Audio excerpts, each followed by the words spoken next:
This is Victoria Violet. Please excuse my glasses. I was trying to rest my eyes from the brightness of the sun for just a bit. Disclosure, I'm driving, so I won't be looking at the screen as much.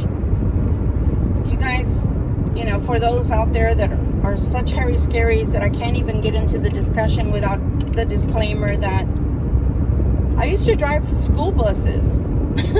So I'm used to distractions, as y'all call it.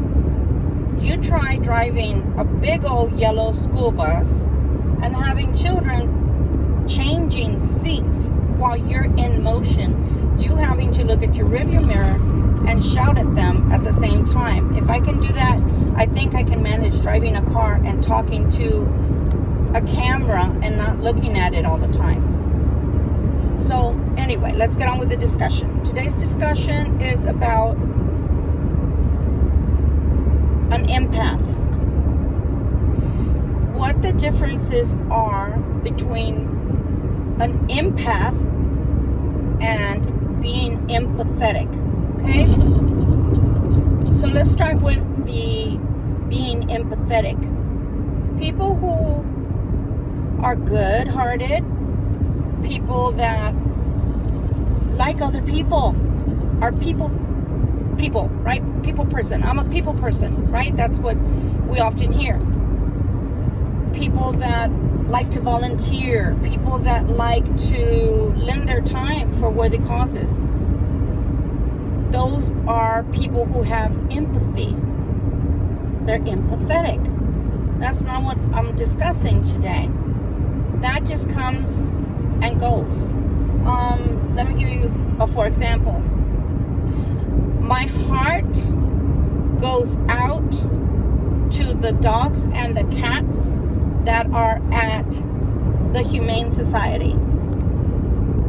Again, my heart goes out to the animals that currently reside at the Humane Society because they don't have owners. They don't have a human family that loves them yet. And some of them get euthanized and they never get to meet a human family, or they had one and the human family gave them up for whatever reason and nobody else wanted to adopt them. So as someone that's empathetic, my heart goes out to them. However, the people that I see on the streets, and you can visibly see that they're on drugs, and that's why they ended up on the street and homeless and are begging for money, not food, for money, because it's happened to me before. God bless Americana. I think it was 1998, and I was coming out of a convenience store, and this lady said, "Can you give me some money? Because I'm hungry." I said, "You're hungry? Okay. Wait right here." Went inside, I bought a sandwich, I bought some potato chips and a soda. And I gave it to her. And as I was giving it to her, she was telling me, no, no, no, like I was hurting her. No, no, no. I said, you said you were hungry. Well, yeah, I'm hungry. Well, then eat it. No, can't you give me the money? I said, no, because see, the thing is, you don't need what you're wanting because you're not really hungry. Because if you were hungry, I promise you, you would take the food. So again, I can pick and choose who I'm empathetic towards. I can pick and choose. All right, my heart goes out to the puppies, but I have to be careful with the puppies and the kitties because I'll take them all home. So I can't do that, right? But what I'm talking about is somebody who is born a natural empath. Someone much like myself, because I was born a natural empath, among other things, we have to learn to shield. And some people would say, well, why would you want to shield feeling? That's a good question, actually. You don't necessarily want to shield feeling things, but you want to learn to shield the wrong things. The wrong things can be overwhelming. The wrong things can bring attachments of different energies and vibes that are low vibrational, as they say. You don't want. And you certainly don't want attached to you. Okay? Then again, as I've explained in other videos, if I'm doing Reiki, which I didn't know how to do Reiki when I first learned that I was an empath, I just thought that I was having a bad day. And that day just wouldn't get shook off. You know, it just kept happening. It just kept going. And I didn't know how to control it. It wasn't until I started to realize, wait a minute. I was happy before I walked into this room. And now that I'm in this room, I am pissed off. That I started realizing, that's not me. That's not my energy. Or I'd go into a place and I'd come out with a massive migraine, or my neck would start hurting really badly, and I didn't do anything. I just walked in. And again,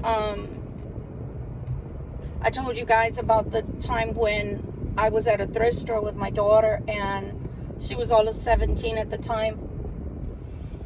And she felt that young man pretty much undressing her with his mind. And as soon as I looked his way, he ran out of the store, because I let him know with my own energy, you're not welcome, and you're not going to do that, because I'll fry your brain. That is the power of an empath. I'm not sitting here bragging. I'm just telling you the capabilities that you have as an empath. You have the capability of taking in various energies, good, bad, and ugly. And that's what made me so excellent at my job as a Reiki practitioner. I'm a Reiki sensei. So that means I can teach people Reiki. I can do clearings, healings, if you want to call it that, both local, and I can do it while you're on the phone, while you're FaceTiming me, while you're Zooming with me. It really doesn't matter, because I can use my energy to connect with your energy, your chi, and I can help you clear yours. But then you gotta wonder, where does the energy go? If I connect with you and you're having bad, negative, low vibrational energy that has attached itself to you, or your chakras are not imbalanced because maybe some trauma you experienced, where does that energy go if I attach myself to you to rebalance you? Well, the truth, simply put, is it's now inside of me. So I had to learn as an empath to separate what was not mine. Because I'm here to tell you, if you don't learn, which it took me a few years to learn, to do it correctly and to do it often. If you don't learn what can happen and manifest, and I always disclose, I'm not a medical doctor, but I know what I lived. And I've done a lot of research and read, as well as people telling me their stories. You have to learn to transmute that energy into something else. You need to put it somewhere. You need to let it go and release it, because if not, you can literally go to a doctor because you start having symptoms like severe headaches, severe backache. You're extraordinarily drained. In the beginning, that's what would happen to me. I wouldn't feel headaches. I wouldn't feel backaches or neck aches. I felt like my battery had been drained, and I would be in bed for days. Like in the beginning, it would take me about 3 days to shake it off. Then as I got going, it would only take me 1 day. Then after that, because I knew how to release it, I could do back-to-back sessions through the whole day, and it wouldn't bother me, and it wouldn't take my energy away, because I learned how to manipulate the energy and how to release it. And then I went from that to becoming a Metatronic practitioner as well. But again, story for another day. The whole thing is, once you learn to hone your energy and that of others to where you're not taking from them necessarily, but when they invite you to help them, and you do, that you don't have to suffer the consequences for helping someone else. That is what an empath does. They feel everything. Let's put it this way. Have you ever heard someone sing a cappella? A cappella means you sing without any musical instruments accompanying you. Okay? Let's say that you are singing a cappella, but now you've added a microphone, right? And what is a microphone is plugged into an amplifier. It amplifies your voice, your sound. When you're an empath, that's what it's like. You're feeling everything that's coming at you from everyone because it's being amplified, just like a guitar is plugged into an amplifier, a microphone is plugged in to an amplifier, so you can hear more sound, right? You can hear the sound coming out of the electric guitar. Otherwise you can't. Well, an empath is like an amplifier, like an antenna. And when it's finely tuned, I say it because we are some sort of a phenomenon here, we can help people very, very, very much so. But when we're not finely tuned and our antenna is like, you know, when you sit in front of the TV and you want to watch your program and all of a sudden there's nothing but snow instead of a picture, or there's a picture and there's no sound. That's what it's like when you're an empath that has not learned to use their tool. Okay? But once you learn how to use your tool and how to release that negative energy that you pick up from the world at large, what is the saying? There's a passage, and please don't quote me. I'm always loosely translating, or not translating. I'm loosely quoting the Bible all the time because I don't have the capability to stop what I'm doing and look it up right now. Okay? But there's a passage in the Bible that says that we have to be in the world, but we are not to be of the world. Right? So, with that said, that should tell you enough, but I'm going to elaborate a little more. Even if you're a spiritual being having a human experience, you have no choice but to be here amongst other humans, right? The good, bad, and the ugly. The good and the bad and the ugly. Why do I say it like that? I'm going to go off a little bit on a tangent. The reason I say it like that is because what we don't understand is even the bad people, the ugly, the ones that don't have any manners, the ones that don't seem to have any couth, the ones that don't seem to have, what is the term? A filter, the narcissist, etc. Those people are here for a reason too. How do we know they haven't been put on this earth to serve their purpose? So the way I look at those people is they teach me two things. One, they teach me what ugly and evil and bad looks like. That's the example that they are here to give. Number two, what they tell me is how I do not want to comport myself.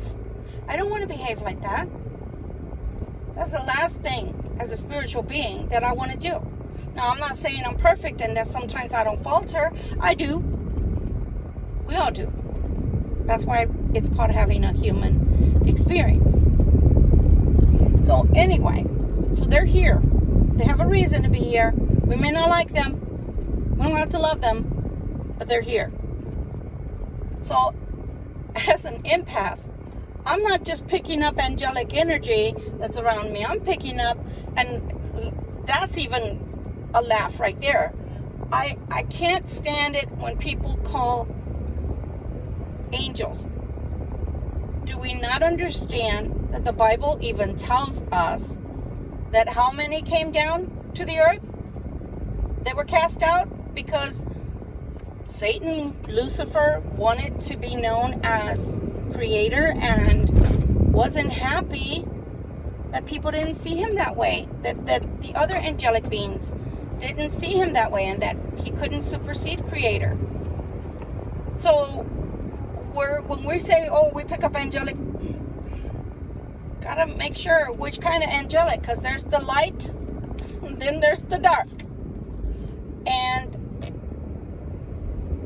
being an empath and being a spiritual being, you have to know which is which, and you also have a very fine line that you walk as a spiritual being between the dark and the light.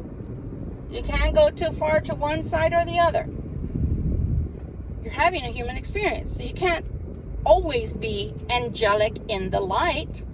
People will run the fuck over you, right? I learned that the first 30 years of my life. People will walk the fuck all over you if you totally just show your light and nothing else. You can't go too far to the left and show nothing but darkness, because then you are no longer part of the light. So it's a fine line, and you gotta dance. It's a little dance that you gotta do between the lines. You gotta stay in the lines and not go up too far outside the lines. So it's hard being spiritual, a spiritual being of light, living in a human body. And it's very hard being an empath, because trust me, people will want to take advantage of you.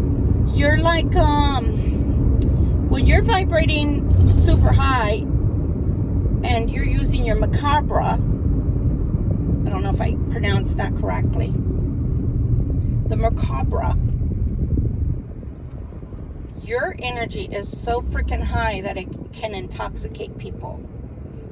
That's a good thing and a bad thing, because normally what they will want to do is, once they have a taste of you, that's what we call the psychic vampires.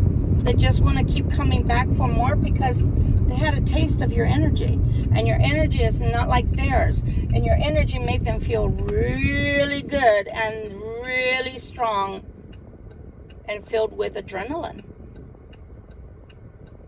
Remember I talked about Metatronic energy? When I would do those types of energetic inputs into others to help them accelerate their life path and accomplish the things they wanted to accomplish, there was an instance where I had to cut a man off because, he was a paying customer. He paid for the session. That was all well and good. But remember, I'm an empath. So I could read every time he came. I could read him. And all he wanted was the energy, because he wanted to become more and more powerful. It wasn't so he could help himself to succeed in life, and it certainly wasn't to use it to help others. He was using it for bad. So I cut him off, and when I did, he became really, really irate and started stalking me, to the point to where here in San Antonio, Texas, it was called Unlimited Thought. They recently closed about, not even a year ago. They closed their doors after being there since the early 70s. And that man would come and stalk me. He would wait outside the door of the room that I did my work, and I could feel him. And I would call the front desk and ask if he was there, and they'd say yes. Got to the point to where we had to call the police because he wouldn't leave. But do you understand what I'm saying? Is that people can be addicted People can become addicted to your energy. And especially, you've got to be careful, especially when they have bad intentions. Bad intentions. Because you have to understand, when you work with dark, you're not going to feel like we do. And you're not going to have a pristine aura. You're not going to have a light that shines inside of you. You're going to have darkness, and you're never going to feel at peace. So when someone that's a psychic vampire feels your energy, like that young man was feeling my daughter's, oh, he was trying to feast on her. And I put a stop to that immediately. And all I had to do was give him one look, and he knew. He knew. And he left. But do you understand what I'm saying? Is that we've got to be careful with our energy as empaths. And the faster that you get to knowing the differences between your energy and someone else's energy, what's okay, what's not okay, how much to share, what to give, when not to give, the better off you're going to be. I've been lucky. That I guess I shouldn't be sharing this, but I'm going to. I've been lucky that people have come after me at least 5 different times because I knew I was under attack. And it could have ended up in death. I'm still here. Because, see, I don't ever claim that I'm this, that, or the other, and that it's by my might. I always give the glory where the glory is due. I know who made me what I am. I know what I am, and I know what I'm capable of, and what I should do and what I should not do with that energy. So they haven't succeeded yet. But I can tell you that the last time, yeah, I felt like some of my life force had left me. I will tell you that. But I have it in spades now. It's come back more than. But it's because if you're doing the work of God, if you're working for the greater good of humanity, yeah, people can bring you down a couple of notches. But you won't stay there because you're a being of light. So be careful if you're an empath. Careful who you let in to your life. Be careful that people don't get so used to sucking you dry that that's all they're there for, like a little psychic vampire. And then when they get their fill of you, they leave. Because people will do that too. I've been told by one person, no one can possibly live up to your standards. You set your standards too high. That's not that you set your standards too high. That's that you're vibrating at such a high frequency that the dark that's in the person cannot stand to be around it, because they're not able to go up to your level and expect you all along, as they're draining you energetically, that you're going to eventually go down to their level.